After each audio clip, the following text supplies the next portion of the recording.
الجزائري حار. نعم الجزائري تيقول لك وقت الشده الصحيبان خوتي. الجزائريين وقت الكوارث والشدائد تكونوا يد وحده. رسالة قوية من مواطن مغربي للعرب عن الجزائريين في المغرب والعلاقة الجيدة بين الشعبين، ويرحب بالشعب الجزائري في بلدهم الثاني. تابع ماذا قال. جميل المصريين اللي تيتحدثوا على الجماهير الجزائرية العاشقة والمحبة للخضر لمحاربي الصحراء الناجيين وفنادق وتياكلوا مزيان ولابسين مزيان ومرحبا بهم، وحتى هما عندهم ومرحبا بهم، هما عندهم وما محتاجين حتى شي واحد.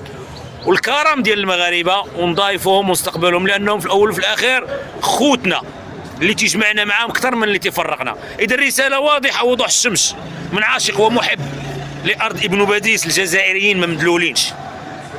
هذا هو الشعب اللي تنقول عليه شعب يمرض ولا يموت. نعم في وقت الشده الصحيبان انا فد بحار ما يرضاش بالدل، ما يرضاش بالدل. فلتذهب اموال الدنيا الى الجحيم، ولكن كرامه الجزائريه، كرامه الجزائريه وكرامه الجزائري دوما ابناء ابن باديس الحراره ما مدلولينش، ما مدلولينش، ما مدلولينش. محتاج يقول لك بخير وعلى خير، بخير وعلى خير. ما عندوش يقول لك بخير وعلى خير.